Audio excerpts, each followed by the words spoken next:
E se a realidade que a gente percebe for, na verdade, só a pontinha do iceberg? Hoje, a gente vai mergulhar em O Livro dos Espíritos, um texto lá do século XIX, que traz umas respostas, olha, bem surpreendentes sobre a natureza de tudo que existe, desde a matéria até o próprio Deus. Então, se prepare para ter as percepções desafiadas. E o livro, sabe, ele já começa direto ao ponto, sem rodeios. Ele joga na nossa cara uma pergunta fundamental. Será que nós, como seres humanos, temos mesmo a capacidade de entender a origem de tudo? É uma daquelas perguntas que, move a filosofia, move a ciência, e a resposta que a obra dá para isso, bom, ela meio que define todo o resto da nossa conversa aqui. E a resposta é um não. Simples assim. Direto e eu diria até um pouco chocante. A obra basicamente diz que o nosso conhecimento tem, sim, um limite. Mas calma, não é para ser um castigo, muito pelo contrário. Essa limitação é, na verdade, o ponto de partida. É o começo de uma jornada de desenvolvimento onde o saber vai sendo revelado aos pouquinhos. Isso nos leva a uma ideia bem interessante, a do véu do conhecimento. Pense assim, é como se os maiores segredos do universo estivessem cobertos por um véu. E o legal é que a obra diz que esse véu não é para sempre. Dá para levantar ele. Só que para isso, tem um caminho certo a ser seguido. E qual é o segredo para levantar esse véu? A resposta está numa palavra: depuração. A ideia aqui é a seguinte: para a gente conseguir entender umas verdades mais profundas, a gente precisa desenvolver o que a obra chama de novas faculdades. É tipo uma purificação, sabe? Tanto moral quanto intelectual. O conhecimento não vem de mão beijada. Ele é uma conquista, algo que vem com a nossa própria evolução. Ok, então como é que esse conhecimento chega até a gente? A obra fala de dois caminhos principais, e eles se completam, olha que interessante. De um lado, a gente tem a ciência. É a nossa ferramenta para investigar o mundo físico, mas ela tem seus limites, né? Ela vai até certo ponto.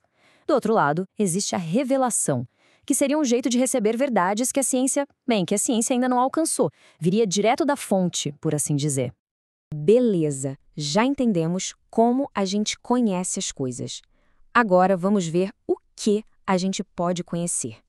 E aqui a obra nos apresenta os dois pilares de tudo que existe: espírito e matéria. Vamos começar pelo espírito. A definição é de uma simplicidade genial, o princípio inteligente do universo. Não é para pensar nele como uma coisa, sabe? É mais como se fosse o software que roda no hardware do universo. É a fonte de toda a inteligência, de toda a consciência. E a matéria, o que ela é nesse esquema? Então, ao invés de ser o oposto do espírito, ela é, na verdade, a parceira dele, uma parceira essencial. A obra diz que ela é o laço que prende o espírito, é um instrumento que ele usa para poder agir no mundo, para se manifestar aqui no plano físico. Resumindo, a matéria é a ferramenta do espírito. Pensa assim, espírito é a ideia, matéria é a forma. Sozinha, a matéria não faz nada, é inerte. Mas quando o espírito se une a ela, aí sim, ela ganha vida, ganha um propósito. É exatamente essa união que intelectualiza a matéria.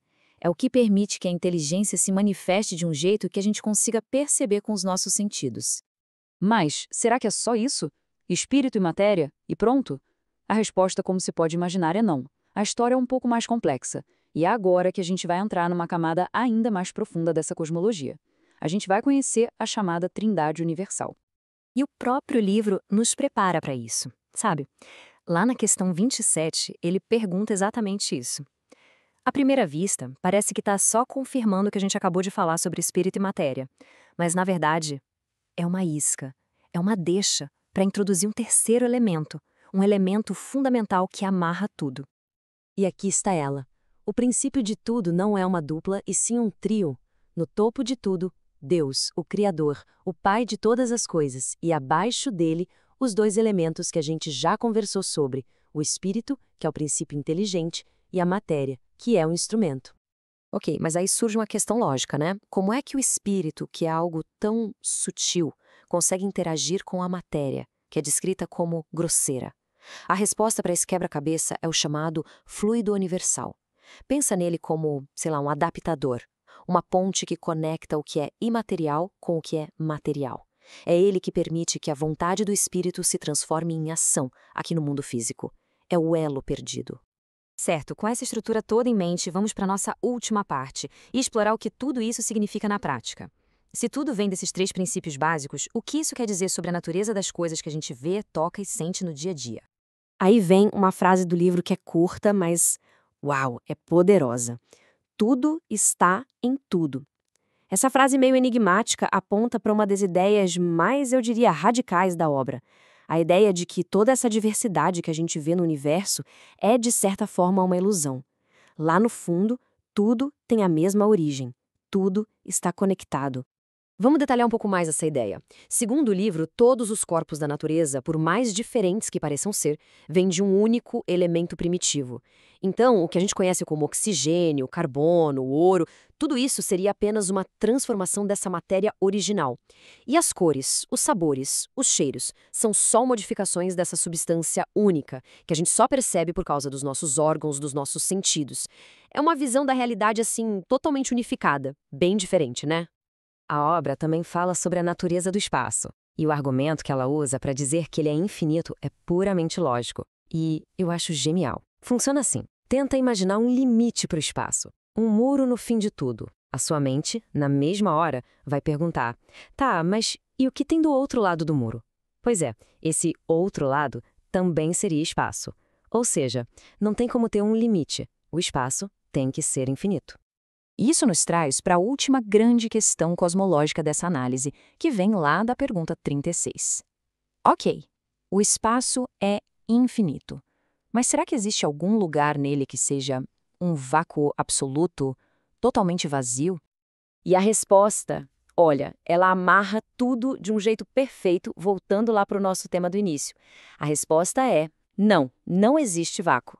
O que para a gente parece vazio, na verdade está ocupado por uma matéria tão sutil, mas tão sutil, que os nossos sentidos e até os nossos instrumentos mais modernos não conseguem detectar. E isso tudo nos deixa com uma reflexão para levar para casa. A gente começou com a ideia de que o nosso conhecimento é limitado, que existe um véu, lembra?